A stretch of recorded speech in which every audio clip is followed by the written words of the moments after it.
Assalamualaikum warahmatullahi wabarakatuh. Perkenalkan, namaku Nida Gina Eswardani, bisa dipanggil Nida. Aku dari kelas 12 TKJ 3, absen 7.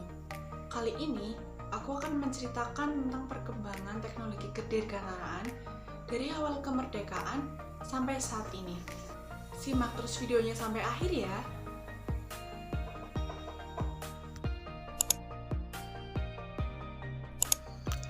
Setelah kemerdekaan Indonesia diproklamasikan pada tahun 1945, kesempatan orang Indonesia untuk mewujudkan impian mereka dalam membangun pesawat dengan kebutuhan mereka sendiri sudah terbuka lebar. Sejak saat itu, masyarakat mulai menyadari secara mendalam bahwa sebagai negara kepulauan, Indonesia akan selalu membutuhkan sarana transportasi udara demi kelancaran negaranya sendiri dalam hal pembangunan ekonomi dan pertahanan nasional.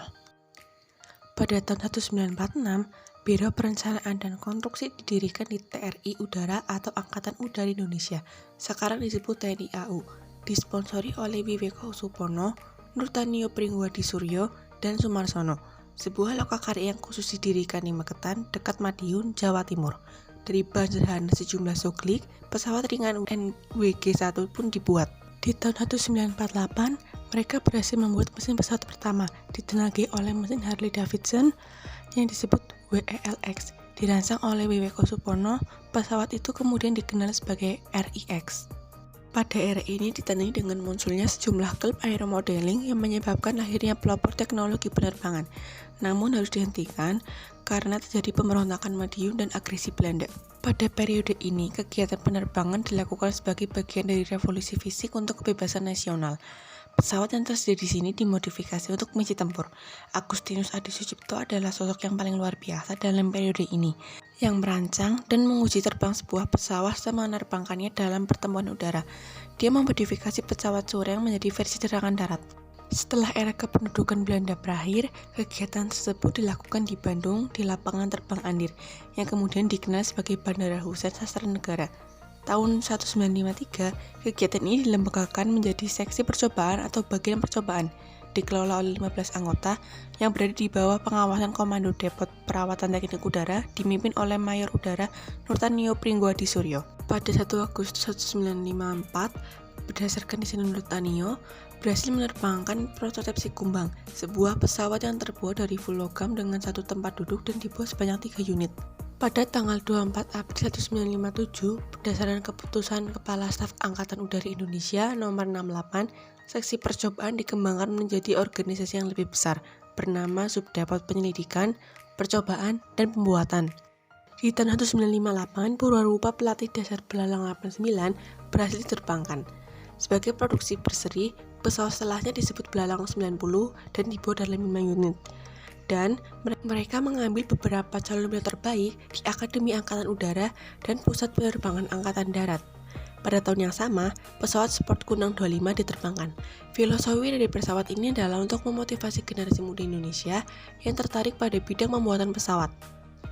Pada tahun 1995, Indonesia pernah menggembarkan dunia penerbangan dengan pesawat N250 Gatot Kaca, karena tidak menyangka Indonesia bisa memproduksi pesawatnya sendiri.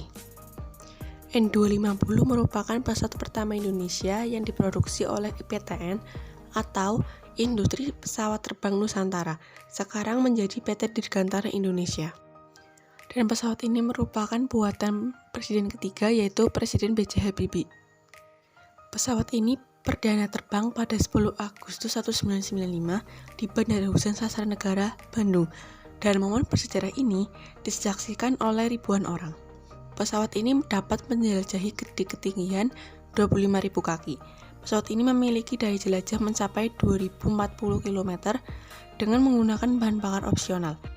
Sementara bahan bakar standar pada N250 mampu menjelajah hingga 1490 km. Saat ini, pesawat N250 menjadi penghuni Museum Pusat TNI AU Dirgantara Mandala di Yogyakarta. Sekarang, pesawat sudah banyak berkembang. Selain penerbangan dalam negeri, penerbangan luar negeri juga sudah banyak dilakukan. Sejak tahun 2000, peraturan pemerintah mengenai penerbangan di Indonesia mulai dilonggarkan. Hal ini memunculkan banyak maskapai penerbangan baru di Indonesia. Dan Garuda Indonesia merupakan salah satu maskapai penerbangan populer dan banyak beroperasi di Indonesia. Bukan tanpa alasan, kini Garuda Indonesia melayani lebih dari 60 destinasi di seluruh dunia. Tak hanya itu, Garuda Indonesia juga dikenal sebagai maskapai bintang 5 dengan layanan terbaik. Dan di sini ada beberapa contoh dari maskapai yang ada di Indonesia. Yang pertama adalah Garuda Indonesia. Garuda Indonesia adalah maskapai penerbangan nasional Indonesia yang berkantor pusat di Bandar Udara Internasional Soekarno-Hatta.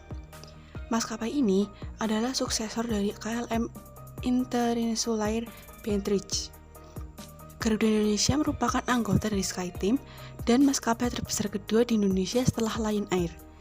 Garuda Indonesia mengoperasikan penerbangan berjadwal ke sejumlah destinasi meliputi benua Asia, Eropa, dan Australia dari Jakarta, serta kota fokus maupun kota lain untuk penerbangan haji.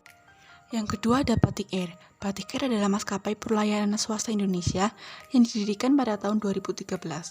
Maskapai ini merupakan anak perusahaan Lion Air yang berlayanan penuh. Penerbangan perdana dilaksanakan pada hari Jumat, tanggal 3 Mei 2013 dari Jakarta ke Manado dan Balikpapan. Yang ketiga ada Sriwijaya Air. Sriwijaya Air saat ini adalah maskapai penerbangan terbesar ketiga di Indonesia dan sejak tahun 2007 hingga saat ini tercatat sebagai salah satu maskapai penerbangan nasional yang memiliki standar keamanan kategori 1 di Indonesia. Yang terakhir ada Nam Air, adalah maskapai penerbangan Indonesia yang didirikan pada tahun 2013. Maskapai penerbangan ini adalah anak perusahaan dari maskapai penerbangan Sriwijaya Air. Nah, jadi itu adalah peristiwa sejarah tentang teknologi kedirgantaraan di Indonesia dari awal mula kemerdekaan sampai saat ini. Semoga ilmunya bermanfaat dan sampai jumpa di video yang lainnya. Aku Nida dan aku undur diri. Wassalamualaikum warahmatullahi wabarakatuh.